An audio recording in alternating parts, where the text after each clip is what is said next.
Greater Noida की तरफ एक प्राइवेट यूनिवर्सिटी है गलगोटिया यूनिवर्सिटी के नाम से। तमाम तरह के कोर्सेज है और जैसे कि प्राइवेट यूनिवर्सिटीज होती है, खूब महंगी यूनिवर्सिटी है। सबसे सस्ता 3 साल का जो कोर्स है उसकी ट्यूशन फीस 50,000 रुपए सालाना है, मतलब 3 साल में करीब 1.5 लाख रुपए, वो एग्जामिनेशन फी मिला के करीब 2 लाख से थोड़ा ऊपर।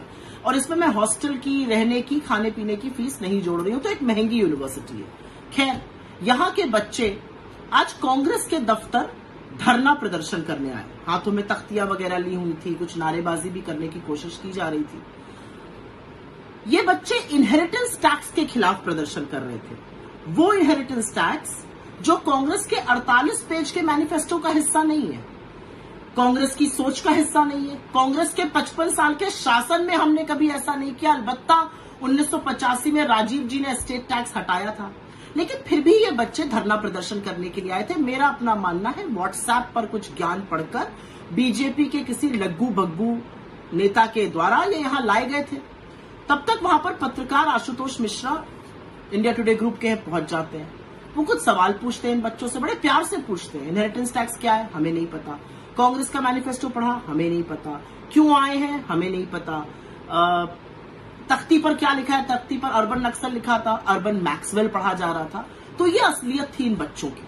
इनको कोई जानकारी नहीं थी, इनको सत्य का कोई एहसास नहीं था। इनको ये भी नहीं पता था ये वहां पर क्यों लाए हैं। ये भेड़ बकरी की तरह भेड़ चाल में शामिल होकर किसी लग्गू बग्गू बीजेपी के नेता के द्वारा जरूर वहां लाए गए होंगे।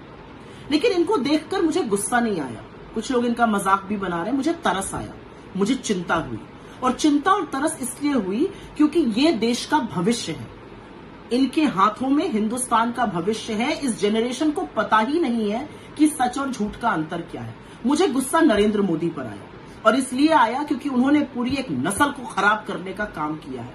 उन्होंने एक पीढ़ी को बर्बाद करने का काम किया है, जो व्हाट्सएप के मायाजाल में ऐसी फंस चुकी है कि उसको सच और झूठ का ही अंतर नहीं पता है। ये किसके बच्चे हैं? ये उन लोगों के बच्चे हैं जो सुबह गुड मॉर्निंग जी और रात को गुड नाइट के बीच में सिर्फ और सिर्फ व्हाट्सएप के फर्जी खर्रे पढ़ते हैं और अपने बच्चों को फॉरवर्ड करते हैं। खैर, गलगोटिया यूनिवर्सिटी के सीईओ कोई ध्रुव गलगोटिया नामक सज्जन है। उन्होंने एक स्टोरी शेयर करते हुए कहा कि वो कितने प्राउड थे कि गलगोटिया यूनिवर्सिटी के बच्चे ग्लोबल टॉपिक पर इतनी कॉन्फिडेंटली बात कर रहे थे। तो मान्यवर, कोई ग्लोबल टॉपिक नहीं था। बीजेपी का फर्जी व्हाट्सएप फॉरवर्ड पे बात कर रहे थे। बात ना अंग्रेजी में कर पा रहे थे, ना हिंदी में कर पा रहे थे। सबके सामने कलई खुल गई। असलियत यह है कि आपकी यूनिवर्सिटी को शर्म से पानी पानी हो जाना चाहिए कि आप एक ऐसी नस्ल को पढ़ा रहे हैं, एक ऐसी पीढ़ी को बर्बाद कर रहे हैं जिनको आप व्हाट्सएप के फर्जी ज्ञान और सत्य में अंतर नहीं दिला पा रहे हैं। ये चिंता का विषय है, ये हंसने का विषय नहीं है। ये चिंता का विषय है कि वो जवान लड़के लड़कियां जो ग्रेजुएशन कर रहे हैं, जिनके माँ बाप मुश्किल से शायद उनको पढ़ा पा रहे हैं, उनको सत्य और झूठ का अंतर नहीं पता है। इस माया जाल को अगर तोड़ोगे नहीं तो उस भारत का हिस्सा बनते जाओगे जो सिर्फ फोन पर बेकार के खर्रे पड़ता है, फर्जी ज्ञान लेता है, और जब नौकरी की बारी आती है तो उसको पकौड़े तलने की सलाह दी जाती है।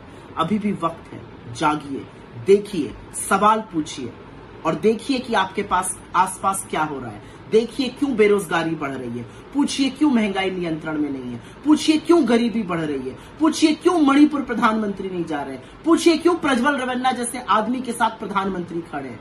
अगर ये सब पूछना आप सही नहीं समझते हैं तो आपके ऊपर मुझे तरस और दुख से ज्यादा आपके लिए चिंता होती है, और चिंता हर हिंदुस्तानी को होनी चाहिए।